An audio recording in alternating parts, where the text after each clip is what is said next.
që është kapur në përgjime të prokurorisë së posaçme, tek ndërhyn tek prokurori Spakut dhe drejtori i përgjithshëm i policisë shtetit, për të liruar pronat e sekuestruara të babait Suel Çelës, ky është fundi botës. Dhe këtë e ka bërë parafol siç ishte këtu, në këtë foltore. Është në përgjimet e prokurorisë së posaçme, si njëri që ndërhyn tek prokurori i Spakut dhe merr përsipër të ndërhyj te drejtori i përgjithshëm i policisë shtetit për të liruar pronat e sekuestruara të babait të Suel Çelës, kapo së bandës Elbasanit. Është ai atje. Dhe ky që është sot drejtuesi i Spakut ka një detyrë, atë dosje që e mban të fshehur apo të fjetur, t'ja dhe emrin si doj, do duhet ta çojë përpara, sepse shqiptarët do duhet dinë se kush vjen në këtë foltore dhe bën teatr me ndarjen e pushteteve. Ndarje pushtetesh do të thotë ti mos ndërhysh prokurorit apo prokurisë për lehtësuar grupet kriminale. Dhe këtë se ka bërë ky krah. E ka bërë kryetari i grupit tuaj parlamentar. E sa për mos kuptimin ton të vendimit gjykatës kushtetuese, të t'jap leksione të drejtës kushtetuese Tauland Balla, është 2 herë fundi botës. Po, 1 zëri, 8-0, gjykata kushtetuese i ka thyrë kundët kryetarit tuaj dhe juve gjithë bashk që dilni studio dhe thonit që ministri nuk pezullohet sepse ka status barabart me deputetin.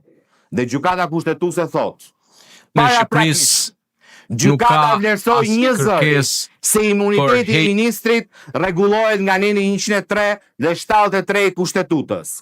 Në regjimin kushtetues të imunitetit të ministrit, ashtu sikurse të deputetit, nuk përfshihet garancia e parashikuar në nenin 242.2 e kodit procedurës penale, sipas cilës masa e pezullimit të ushtrimit të detyrës nuk zbatohet ndaj personave të zgjedhur sipas ligjit elektoral.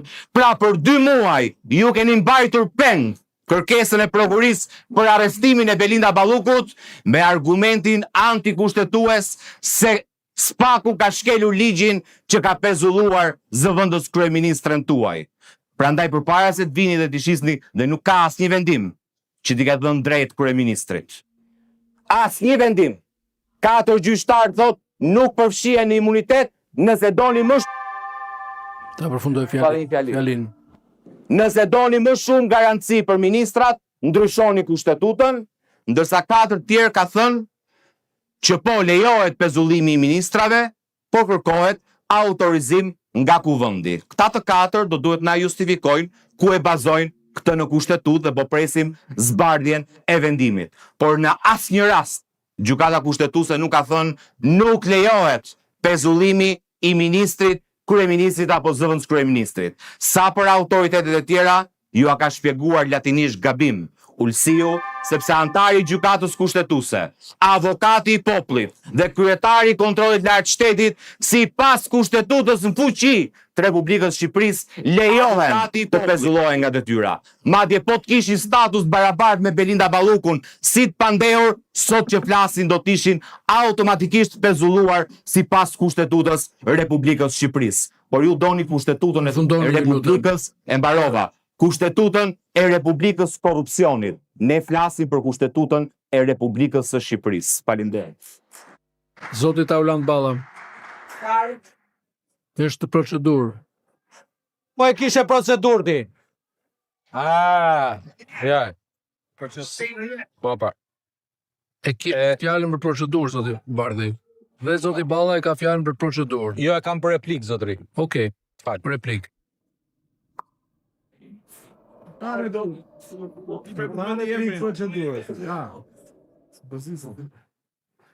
Zotria që foli prap e përsëris nuk e ka turp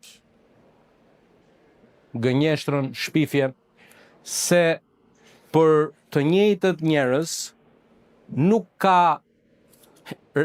ka rezistuar dot që të akuzoj flamur nokën, për të njëjtën njerëz. Nuk ka rezistuar dot, e ke akuzuar sekretarin e përgjithshëm të partisë tënde që personat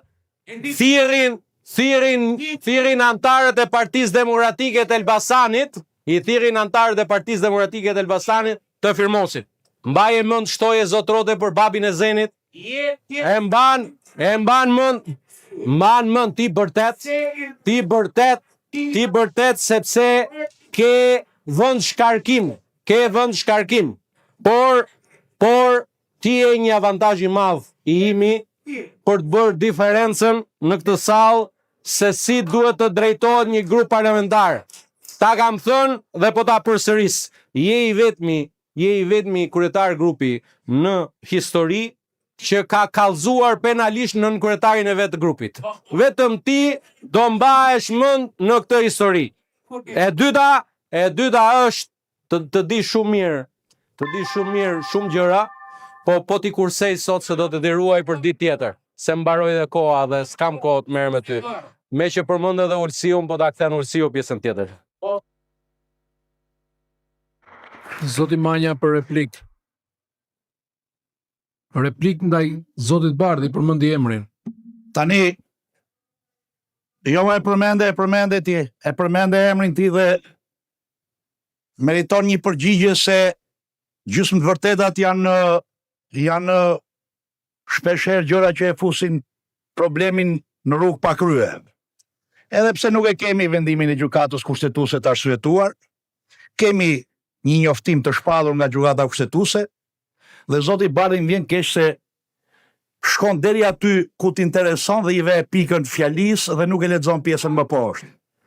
Sipas qëndrimit tjetër, ngjashëm me standardin e interpretimit pranuar nga gjykata në rastin e regjimit të imuniteteve, i cili duhet të jetë i ngushtë, i kufizuar, bazuar në vullnetin e kushtetut bërësit, në reformën e vitit 2012 për zvogëlimin e imunitetit, kushtetuta në formën e saj aktuale ka parashikuar autorizimin paraprakt kuvendit për masat procedurale penale të parashikuara shprehimisht në nenin 73.2 saj. Pra, regjimi i imuniteteve është rregulluar në nenin 73.2 kushtetuts dhe nuk thena gjë tre këtu. As shpike. Në këtë dispozit nuk parashikohet masa ndaluese e pezullimit të ushtrimit nga detyra. Sipas nenit, fat lutem, 242 të kodit procedurës penale, ndose zbatimi i kësaj mase pa mundoson ushtrimin e funksioneve të ministrit dhe për pasoj ndërhyrjen në veprimtarinë e Këshillit Ministrave. Pra është pranuar nga gjykata kushtetuese ata tuajt 4 që ju i mbroni, që ka një ndërhyrje në veprimtarinë e Këshillit Ministrave dhe në kompetencat e kryeministrit. E thot, një sekond, në këndvështrim të parimit të ndarjes dhe balancimit të pushteteve, ku është kërkesa jon për ndryshimin të neni 242, që është ja shtimit ose balancimit të përfundimit mekanizmave balancues, ku përfshihen edhe garanci të tilla i përket vlerësimit të ligjvënësit. Tani, ne kemi depozituar në kushtetuese, të lutem mos bërtit se fakti që bërtet nga vendi nuk të jep drejt. Ne kemi vajtur në gjykatë kushtetuese dhe ju e dini shumë mirë për interpretimin e nenit 103.3 të kushtetutës. Dhe jo të nenit 73.2, që është elaboruar 73.2 me 10 vendimit gjykatës kushtetuese. Kemi vajtur nëse nenit 103.3 e kushtetutës është në pajtim me nenin 242 paragrafi 2 të kodit procedurës penale. Tani, kur të vi këtu nisma, ta bëjmë debatin kushtetues dhe juridik për ndryshimin ton, jemi gati t'ju përgjigjemi ju që pretendoni se ndryshimi jon është imunitet iluziv. Më kupton? Por, ama imunitet iluziv që ju po parashikoni ke neni 242 një imunitet që nuk e jep kushtetuta. Nuk shtrohet që është një imuniteti, është rregullim procedurial. Dakor? Jo, është rregullim procedurial, jo zgjerimi një imuniteti kushtetues, jo imunitet i ri. Se koncepti i imunitetit bën pjesë. A ka të drejtën sot me kushtetut prokuroria të hetoj? Po. A ka të drejtën gjykata të caktoj masat sigurimit personal? Po. Ama pezullimi nga detyra nuk është mas sigurimi personal që lidhet me kufizimin apo egjen e lirisë. Po kaq kuptoni ju. Më kupton? Kaq kuptoni. Se e keni marru juridikun kohëra tjera. Faleminderit zoti Manja.